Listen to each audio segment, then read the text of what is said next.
பண்பும் பழமையும் நிறைந்த தமிழ் மக்களுக்கு வணக்கங்க. இந்த வீடியோவில் என்னை பேச வைத்த எம்பெருமான் முருகப்பெருமானுக்கு முதல் வணக்கத்தை தெரிவிச்சுக்கிட்டு வீடியோக்குள்ளே போகலாங்களா? நீங்களும் என்னோட சேர்ந்து இந்த மந்திரத்தை சொல்லிட்டு உங்களால் முடிஞ்சதுன்னா கமெண்ட் பாக்ஸில் ஒரு முறை பதிவிடுங்க. ஓம் முருகா சரணம், ஓம் முருகா சரணம், ஓம் முருகா சரணம். என்னை காக்கும் கந்தா கடம்பா கதிர்வேலா, நீதான் என்னை நம்பி இந்த வீடியோ பதிவை பார்க்க வந்தவங்களோட கூட நின்று காப்பாற்றணும். அவங்க கஷ்ட நஷ்டம் எல்லாம் விலகி சந்தோஷமா இருக்க நீதாம்பா பொறுப்பு. தினமும் உங்களுக்கு கிரகநிலை மாற்றத்தால் வரக்கூடிய சுப பலன்களை அறிய கட்டாயம் சப்ஸ்கிரைப் பண்ணி பெல் பட்டன் அப்புறம் ஆல்னு ஆப்ஷன் இருக்கும், அதையும் கொடுத்து வைங்க. ஒவ்வொரு பதிவும் உங்களைய வெற்றியடைய வைக்க வேண்டும் அப்படிங்கிற எண்ணத்துல தாங்க போடுறோம். நல்லது கெட்டதை முழுசா தெரிஞ்சவங்க, சுக்கிர பகவான ராசி அதிபதியாக கொண்டவங்க, கார்த்திகை 2ஆம் பாதம் 3ஆம் பாதம் 4ஆம் பாதம், ரோஹிணி மிருகசீரிஷ நட்சத்திரம் 1ஆம் பாதம் 2ஆம் பாதம் நட்சத்திரக்காரங்க, ரொம்ப ரொம்ப புத்திசாலிக்காரங்க, ரிஷபராசிக்காரங்க, போர் குணம் கொண்டவங்க. உங்ககிட்ட சண்டை போட்டு ஜெயிக்கிறது ரொம்ப ரொம்ப கஷ்டங்க. புதுமையான சிந்தனைகளுக்கு சொந்தக்காரங்க, பூ போல மனசு, கோபத்தை மறைச்சிட்டு சிரிப்பை மட்டும் காட்டக்கூடியவங்க, எடுத்த காரியத்தை எப்படியாவது முடிச்சிடணும் அப்படிங்கிறதுக்காக கஷ்டப்பட்டு போராடக்கூடியவங்க, எல்லா இடங்கள்லையும் நேர்மையையும் உண்மையை மட்டுமே நம்பக்கூடியவங்க. உங்களுக்கு சொந்தமோ பந்தமோ அது தப்புனா அது தப்பு தான், வெட்டு ஒன்று துண்டு ரெண்டுன்னு பேசக்கூடியவங்க. உங்களை ஒருத்தர் பஞ்சாயத்து கூட்டிகிட்டு போகிறார் அப்படின்னா நீங்கள் கூட்டிகிட்டு போகிற பக்கமெல்லாம் சப்போர்ட் பண்ண மாட்டீங்க. எந்த தரப்பில் நியாயம் இருக்குதோ அங்கே தான் நீங்கள் சப்போர்ட் பண்ணுவீங்க. உண்மை நியாயத்துக்கு மட்டுமே என்னைக்குமே கை கொடுப்பீங்க. உண்மைக்கு புறம்பாக எந்த ஒரு விஷயத்தையுமே செய்ய மாட்டீங்க.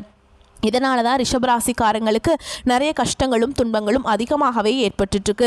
தங்களுடைய கஷ்டத்தையும் கண்ணீரையும் கடுகளவு கூட மற்றவங்களுக்கு தெரியாமல் பார்த்துப்பாங்க. இதனால் பார்க்குறவங்க எல்லாருமே ரிஷபராசியா இவங்களுக்கு என்னப்பா சூப்பராக இருக்காங்க, இவங்களுக்கு என்ன குறைச்சல் அப்படின்னு தான் நினச்சிட்ருக்காங்க. ஆனால் சாப்பாட்டுக்கு கூட கஷ்டப்படுறது உங்களுக்கு மட்டும்தாங்க தெரியும். கஷ்ட காலத்தில் திரும்பி பார்க்க கூட ஆள் கிடையாது. ஏதோ தட்டு தடுமாறி எந்திரிச்சு நிற்கிறப்போ உங்களை குறை சொல்கிறதுக்குனே நிறைய பேர் தேடி வருவாங்க. உங்கள் சொந்தக்காரங்க நண்பர்களுக்கு ஒரு தேவை இருக்குதுன்னா மட்டும்தான் உங்ககிட்ட வருவாங்க. அந்த தேவை முடிஞ்ச உடனே உங்களை தூக்கி போட்டுருவாங்க. மறுபடியும் அவங்க உங்ககிட்ட உதவின்னு கேட்பாங்க. அவங்க உங்களுக்கு முன்னாடி பண்ண துரோகத்தை எல்லாமே மறந்துட்டு மீண்டும் அவங்களுக்காக உதவி செஞ்சு ஏமாறக்கூடியவங்க தான் நீங்க. வாழ்க்கையில எப்படியாவது முன்னேறணும் அப்படிங்கிறதுக்காக தினம் தினம் கஷ்டப்பட்டு உழைக்கிறவங்க தான் ரிஷபராசிக்காரங்க.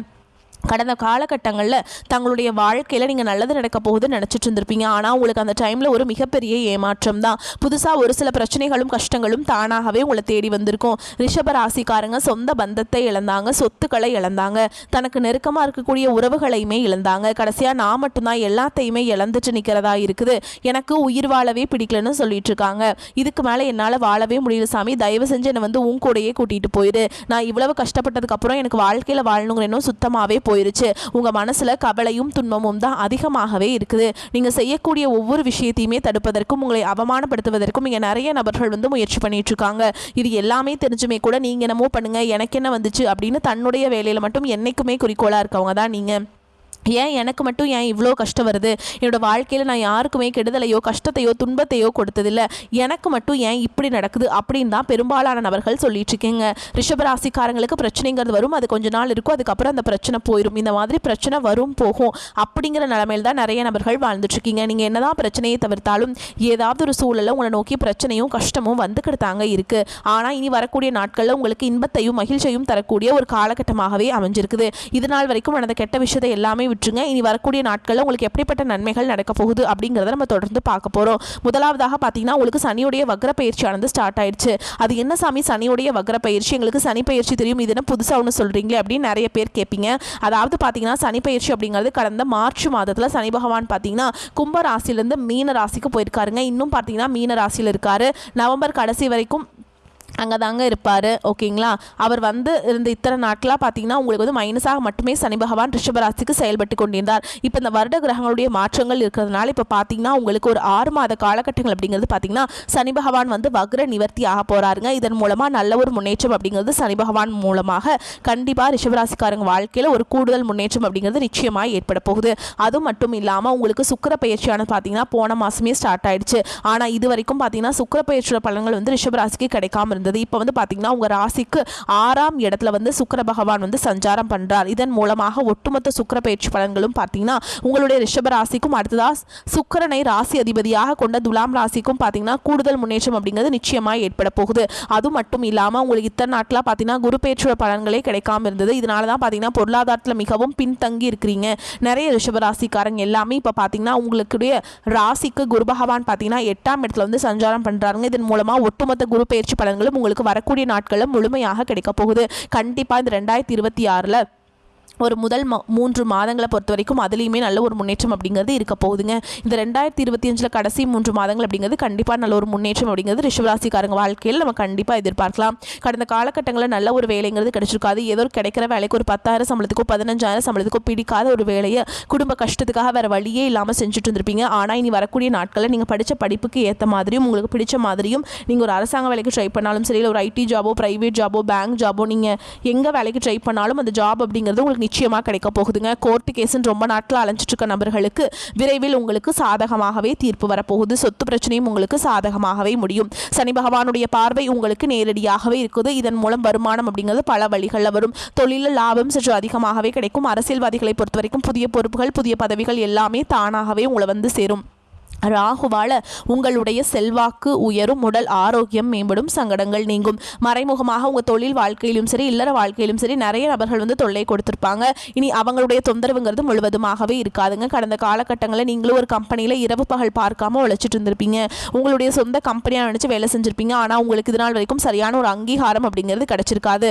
உங்கள் கூடையே இல்லை உங்களுக்கு அப்புறமா வேலைக்கு வந்திருப்பாங்க. அவங்களுக்கு நிறைய சலுகைகள் எல்லாமே கொடுத்து உங்களை விட ஒரு ஹையரான ஒரு பொசிஷனில் இருப்பாங்க. ஆனால் நீங்கள் எப்படி வேலைக்கு போய் சேர்ந்தீங்களோ அதே மாதிரி தான் இன்னைக்கு வரைக்குமே வேலை செஞ்சுட்டு இருந்திருப்பீங்க. ஆனால் இனி வரக்கூடிய நாட்களில் உங்களுடைய சம்பள உயர்வு, பதவி உயர்வு, உங்களுக்கு மேலே இருக்கக்கூடிய அதிகாரிகளுடைய ஆதரவு முதற்கொண்டு உங்களுக்கு கிடைக்க போகுதுங்க. இனி உங்கள் வார்த்தைக்கு மதிப்பு மரியாதை கிடைக்கும். அந்தஸ்தில் நீங்கள் எதிர்பார்த்த உயர்வுக்கு போக போகிறீங்க. தொழிலில் இருந்த தடைகள் விலகுவது மட்டும் இல்லாமல் சிலர் வந்து புதிதாக தொழில் தொடங்குவீங்க. உற்பத்தியில் இருந்த தடைகள் நீங்கி தொழிலை விரிவு செய்வீங்க. வரக்கூடிய நாட்களில் விற்பனை அதிகமாகும். ஏற்றுமதி இறக்குமதி தொழிலில் நல்ல லாபம் கிடைக்கும். நீங்கள் செய்யக்கூடியது சின்ன தொழிலோ பெரிய தொழிலோ நல்ல ஒரு வளர்ச்சி அப்படிங்கிறது கண்டிப்பாக ஏற்படும். இனி நினைச்சது எல்லாமே நடக்கும். தொழில் வியாபார தடைகள் அனைத்தும் விலகும். முன்னேற்றம் உண்டாகும். வரவேண்டிய பணம் விரைவில் கைக்கு வந்து சேரும். குடும்பத்தில் நெருக்கடிகள் விலகும். செல்வாக்கு அந்தஸ்து உயரும். வெளிநாட்டு முயற்சிகள் வெற்றியை தரும். தெய்வ சிந்தனை அதிகமாகும். பெரியோர்களுடைய உதவிகள் கிடைக்கும். உறவுகளில் இருந்த சண்டை சச்சரவு முழுவதுமாகவே விலகும். புதிய நண்பர்கள் உங்களுக்கு உதவி செய்வாங்க. தொழிலில் ஏற்பட்ட நெருக்கடிகள் நீங்கும். முடங்கி கிடந்த நிறுவனங்கள் மீண்டும் இயங்கும். வியாபாரத்தில் எதிர்பார்த்த லாபம் கிடைக்கும். புதிய தொழில் தொடங்கக்கூடிய முயற்சிகள் கண்டிப்பாக உங்களுக்கு வெற்றியை தரும். கடந்த காலகட்டங்களில் ரிஷபராசிக்காரங்களுக்கு திருமண நிலை அப்படிங்கிறது ஏதாவது ஒரு வகையில் ஒரு பிரச்சனையும் சிக்கலையுமே பெரும்பாலும் சந்திச்சிருப்பீங்க. இதில் குறிப்பாக பார்த்தீங்கன்னா பெண்களுக்கு ஏதாவது ஒரு வகையில் திருமணம் அப்படிங்கிறது எளிமையாக அடைஞ்சிருது. ஆனால் ஆண்கள் தான் ரொம்ப ரொம்ப பாவங்க. ஏன்டா ரிஷபராசியில் பிறந்தோம், வேற ஏதாவது ராசியில் பிறந்திருந்தா கூட கல்யாணமாவது ஆயிருக்குமே, வயசு 30 ஆகி போச்சு, 33 38 ஆகி போச்சு, இன்னுமே வந்து திருமண நிலை அடையாமல் கஷ்டப்பட்டுட்டு இருக்கோம் சாமி அப்படின்னு தான் நிறைய ஆண்கள் சொல்லிட்டு இருக்கீங்க. அடிச்சு பிடிச்சி நிச்சயதார்த்தம் வரைக்கும் போனால் கூட கூட இருக்கவங்க ஏதாவது சொல்லி நிறைய நபர்கள் அக்கம் பக்கம் இருக்கிறவங்க சொந்தக்காரங்க தெரிஞ்சவங்க எல்லாமே இருக்காங்க சாமி அப்படின்னு நிறைய ஆண்கள் சொல்கிறீங்க கெடுத்து விடுறக்கு. கண்டிப்பாக வரக்கூடிய நாட்கள் நீங்கள் எதிர்பார்த்த மாதிரி நல்ல ஒரு வரன் அப்படிங்கிறது விரைவில் உங்களுக்கு அமைய போகுதுங்க. வாழ்க்கை துணையை இழந்த ரிஷபராசி ஆண்களோ பெண்களோ அடுத்து வந்து 2வது திருமணம் அதாவது மறுமணம் பண்ணலாமா வேண்டாமா அப்படிங்கிற ஒரு மிகப்பெரிய குழப்பத்தில் இருப்பீங்க. அப்படி 2வது திருமணம் பண்ணும்போது சொந்தக்காரங்க தப்பாக பேசிடுவாங்களா, ஊர்க்காரங்க தப்பா நினைச்சிருவாங்களா, அவங்க என்ன நினைப்பாங்க, இவங்க என்ன நினைப்பாங்க அப்படின்ட்டு நிறைய நபர்கள் வந்து 2வது திருமணத்தை பற்றி யோசிக்காமல் இருக்கீங்க. இப்போ இருக்கக்கூடிய பொருளாதார சூழலும் இப்போ இருக்கக்கூடிய காலகட்டத்தையும் வச்சு பார்க்கும்போது ஒரு சிங்கிள் பேரண்டால் இந்த சொசைட்டியில் சர்வே பண்ணுறது ரொம்ப ரொம்ப கஷ்டங்க. நீங்கள் எதிர்பார்த்த மாதிரியே நல்ல ஒரு மறுவாழ்க்கை அப்படிங்கிறது விரைவில் உங்களுக்கு அமையும். குழந்தை பாக்கியத்துக்காக இங்கே ரிஷபராசி நேயர்கள் பார்த்தீங்கன்னா எங்களுக்கு மேரேஜ் ஆகி 3 வருஷம் ஆகுது சாமி, 5 வருஷம் ஆகுது, 8 வருஷம் ஆகுது, நாங்களும் போகாத ஹாஸ்பிட்டல் இல்லை, பார்க்காத ட்ரீட்மெண்ட் இல்லை, வாரத்தில் 3 நாள் முருகர் கோவிலுக்கு போய் வழிபாடு செஞ்சுட்டு வந்துட்டுருக்கோம், ஆனால் எங்களுக்கு குழந்தை பாக்கியமே இல்லை சாமி அப்படின்னு தான் நிறைய நபர்கள் சொல்லிட்டு இருக்கீங்க. கண்டிப்பாக வரக்கூடிய ஒரு 6 மாதங்களுக்குள்ள நிச்சயமாக உங்களுக்கு குழந்தை அப்படிங்கிறது விரைவில் உண்டாகும். பிரிந்திருக்கக்கூடிய கணவன் மனைவி எல்லாமே பார்த்தீங்கன்னா நீங்கள் டிவோர்ஸ்லாம் அப்ளை பண்ணிட்டு வெயிட் பண்ணிட்டு இருப்பீங்க. நீங்கள் மீண்டும் ஒரு முறை நேரில் சந்தித்து பேசக்கூடிய வாய்ப்பு கிடைக்கும் பட்சத்தில் அந்த டிவோர்ஸ் எல்லாமே கேன்சல் பண்ணிட்டு மீண்டும் இருவரும் ஒன்றாக இணைந்து வாழ்வீங்க. கடந்த காலகட்டங்களில் காதல் அதிகமான தோல்விகளை சந்திச்சது யாருன்னு பார்த்தீங்கன்னா ரிஷபராசிக்காரங்க தான். ஏன்னா நல்லா லவ் பண்ணிட்டு இருந்திருப்பீங்க. திடீர்னு ஒரு சண்டை சச்சரவு ஈகோ பிரச்சனை மூலமாக அந்த லவ் வந்து பிரேக்கப் ஆயிருக்கும். இல்லை வீட்டில் போய் சொல்லும்போது பெற்றோர்கள் வந்து உங்களுடைய காதலுக்கு தடையாக இருந்திருப்பாங்க. ஆனால் இனி வரக்கூடிய நாட்களில் உங்களுடைய காதலை நீங்கள் வெளிப்படுத்தும் போது அந்த காதல் கண்டிப்பாக கைகூடும். வீட்டில் போய் சொல்லும்போது பெற்றோர்களே உங்களுக்கு முன்னாடி நின்று திருமணம் செய்து வைக்கக்கூடிய வாய்ப்புகள் அதிகமாகவே உள்ளது. இனி வரக்கூடிய நாட்களில் உங்களுடைய கடினமான காரியத்தையுமே சுலபமாக செஞ்சு முடிச்சிருவீங்க. உங்கள் எளிமையான பேச்சு திறமையால் நீங்கள் அனைவரையுமே கவர்ந்தெழுப்பீங்க. சமூகத்தில் உங்கள் பெயருக்கும் புகழுக்கும் படிப்படியாக முன்னேற்றம் வரப்போகுது. சிலருக்கு படிப்பதற்காகவும் வேலை விஷயமாகவும் தொழில் விஷயமாகவும் வெளியூர் வெளிநாடு போகக்கூடிய வாய்ப்புகள் எல்லாமே கிடைக்க போகுது. உங்கள் குடும்பத்தில் கடந்த காலகட்டங்களில் எந்த ஒரு சுப நிகழ்ச்சியுமே நடந்திருக்காது. இதை நினச்சி வீட்டில் இருக்கக்கூடிய பெரியவங்க எல்லாமே ரொம்பவே வருத்தப்பட்டிருப்பாங்க. இனி வரக்கூடிய நாட்களில் குடும்பத்தில் திருமணம், சீமந்தம், புதிதாக வீடு கட்ட ஆரம்பிப்பீங்க. கிரகப்பிரவேசம் போன்ற சுப நிகழ்ச்சிகள் எல்லாமே நடக்க போகுது. ரிஷபராசியை பொறுத்த வரைக்கும் நீங்கள் ஆண்களோ பெண்களோ அரசு வேலையோ தனியார் வேலையோ கூலி வேலையோ நீங்கள் எதிர்பாராத வருமானம் அப்படிங்கிறது உங்களுக்கு இரட்டிப்பு மடங்காக கிடைக்க போகுது. சேமிப்பு அப்படிங்கிறது பல மடங்காக உயரப்போகுதுங்க. இதன் மூலமாக கடந்த காலகட்டங்களில் ஏற்பட்ட கடன் பிரச்சனை அனைத்தும் வரக்கூடிய நாட்களில் முழுவதுமாக நிவர்த்தியாக போகுது. இனி உங்களுடைய வளர்ச்சி அப்படிங்கிறது யாருமே எதிர்பார்க்காத அளவுக்கு ஒரு மிகப்பெரிய ஒரு அசுர வளர்ச்சியாக இருக்க போகுது. உங்களுடைய நண்பர்கள், உங்களுடைய சொந்தக்காரங்க, உங்கள் குடும்ப உறவுகளுமே உங்களுக்கு எதிரிகளாகவும் துரோகிகளாகவும் மாறக்கூடிய வாய்ப்புகளும் அதிகமாகவே இருக்க போகுது. இதன் மூலமாக ஏதாவது ஒரு உறவை விட்டு கொஞ்சம் நாட்கள் பிரிந்திருக்கக்கூடிய நிலைமையும் கண்டிப்பாக ரிஷபராசிக்காரங்க வாழ்க்கையில் வரக்கூடிய நாட்களில் ஏற்பட போகுது. முடிஞ்ச அளவுக்கு உங்களுடைய எல்லா ரகசியத்தையுமே கொஞ்சம் யார்கிட்டையுமே சொல்லாத வரைக்கும் உங்களுக்கு எந்த ஒரு பாதிப்பும் கிடையாது. எல்லாத்தையும் வந்து யார்ட்டையுமே சொல்லிட்டு இருக்காதீங்க. முடிஞ்ச அளவுக்கு ரகசியத்தோடு இருந்துக்கிறது பிரச்சனை கிடையாதுங்க. பொருளாதார நிலைமை திருப்திகரமாக இருப்பதாலும் தேவையற்ற செலவுகள் இல்லை என்பதாலும் குடும்பத்தில் மகிழ்ச்சியான சூழல் காணப்படும். கணவன் மனைவிக்கிடையே அந்யோன்யம் அதிகரிக்கும். பிள்ளைகளின் ஆரோக்கியம் சிறிதளவு பாதித்தாலும் உடனே சரியாகிவிடும். சிலருக்கு தெய்வ பணிகளில் கலந்து கொள்ளும் வாய்ப்பு உண்டு. புதிய முயற்சிகளை தவிர்க்கவும். அலுவலகத்தில் பணிச்சுமை அதிகரிக்கக்கூடும் என்றாலும் ஆர்வத்துடன் செய்து சலுகைகளை பெறுவீங்க. சக ஊழியர்கள் அனுசரணையாக நடந்து கொள்வார்கள். நிர்வாகத்தினரின் பாராட்டுகளும் கிடைக்குங்க. அதனால் நீங்கள் மகிழ்ச்சி அடைவீங்க. வியாபாரத்தில் முக்கிய முடிவுகள் எடுப்பதை தவிர்க்கவும். சக வியாபாரிகளுடன் தேவையற்ற பிரச்சனைகள் ஏற்படக்கூடும். பொறுமை அவசியம். குடும்பத்தை நிர்வகிக்கும் பெண்களுக்கு சந்தோஷமும் நிம்மதியும் தரும் காலகட்டம். வேலைக்கு செல்பவர்களுக்கு அலுவலக சூழல் மகிழ்ச்சி தருவதாக இருக்கும். காலமறிந்து செயல்பட்டு வெற்றி பெறும் ரிஷபராசினருக்கு சுபகாரிய தடை உருவாகி விலகும். சிலருக்கு சொந்த வீடு மனை அமையும் யோகம் உருவாகும். பழைய கடன்கள் தீரும். தொழில்துறையினர், வியாபாரிகள் எதிர்பாராத சிக்கல்களை சந்தித்து அவற்றை வெற்றிகரமாக கடந்து செல்வீங்க. உத்தியோகஸ்தர்களை பொறுத்த வரைக்கும் பணி சார்ந்த புதிய தொழில்நுட்பங்கள் மனதில் சலிப்பின்றி கற்க வேண்டும். ரியல் எஸ்டேட் புதிய வாடிக்கையாளர்கள் கிடைப்பீங்க. ஷேர் மார்க்கெட்டில் எதிர்பார்த்த லாபம் வரும். மாணவர்களுக்கு கல்வியில் எதிர்கால முன்னேற்றத்திற்கான புது புது விஷயங்களை அறிந்து கொள்வீங்க. ஜலதோஷம், காய்ச்சல், கை கால் வலி ஏற்பட்டு மருத்துவ சிகிச்சையால் விலகுங்க. ஆதரவற்ற அல்லது அனாதை ஆசிரமங்களுக்குள்ள முதியவர்களுக்கு ஆடை அன்னதானம் செய்வது நன்மையை தரும். கணவன் மனைவிக்கிடையே இருந்து வந்த சிறு சிறு மனஸ்தாபங்கள் இந்த காலகட்டத்தில் வந்து இந்த மாதத்தோட பிற்பகுதியில் அகலுங்க. சந்தோஷம் சிறகடிக்கும்.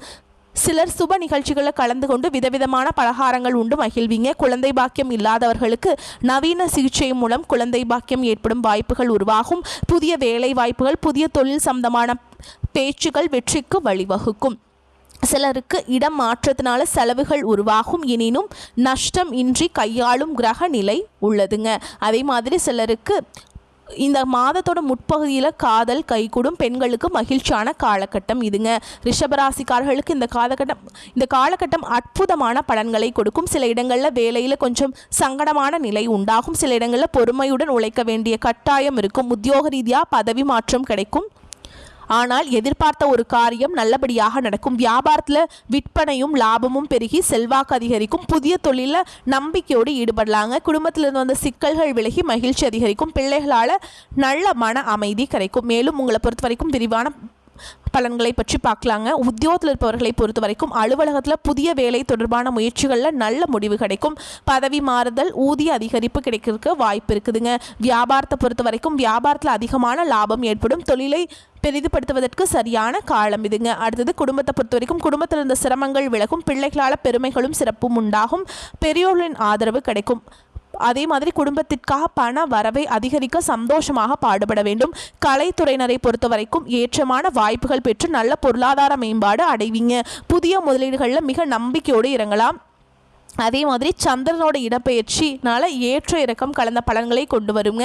சனி 10ஆம் இடத்துல இருப்பதால் இரும்பு சம்பந்தப்பட்ட தொழிலில் எதிர்பாராத லாபம் கிடைக்கும். உங்களை பொறுத்த வரைக்கும் எச்சரிக்கையாக இருக்க வேண்டிய இடங்கள் அப்படின்னு பார்த்தோம்னா வியாபார விஷயத்தில் கவனக்குறைவாக செயல்பட வேண்டாம். புதிய முதலீடுகளை மதிநுட்பத்தோடு செய்ய வேண்டும். இந்த காலகட்டம் ரிஷபராசிக்காரர்களுக்கு தங்களுடைய தொழில், உத்தியோகம், வியாபாரம், குடும்பம் ஆகியவற்றின் வளர்ச்சிக்காக ரொம்ப பாடுபட வேண்டி இருக்கும். பண விஷயத்தில் மிக எச்சரிக்கையோடு நடந்து கொள்ள வேண்டும். மேலும் பெரியோருடைய ஆசைகள் எல்லாத்தையுமே நிறைவேற்றி கொடுப்பீங்க. அவங்களோட ஆசீர்வாதம் உங்களுக்கு கிடைக்குங்க. உங்களை பொறுத்த வரைக்கும் அதிர்ஷ்டமான எண்கள் அப்படின்னு பார்த்தோம்னா 2, 6ங்க. நீங்கள் வழிபாடு செய்ய வேண்டிய தெய்வம் அப்படின்னு பார்த்தோம்னா சிவபெருமான். திங்கக்கிழமையில் வந்து சிவபெருமானுக்கு வில்வ இலைகள் கொண்டு போய் கொடுத்து அர்ச்சனை செய்து வழிபாடு செஞ்சுட்டு வாங்க.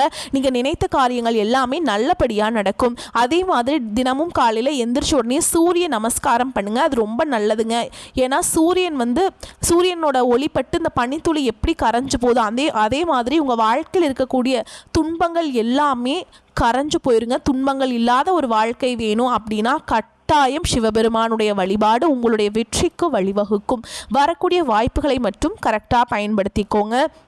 இந்த வீடியோ பதிவு உங்களுக்கு பிடிச்சிருந்தனா வீடியோக்கு லைக் பண்ணுங்கள், நம்ம சேனலை சப்ஸ்கிரைப் பண்ணிக்கோங்க. மேலும் பிடிச்சிருந்தா ஃப்ரெண்ட்ஸ் அண்ட் ஃபேமிலிக்கு ஷேர் பண்ணுங்கள். வாழ்த்துக்கள். நன்றி, வணக்கம்.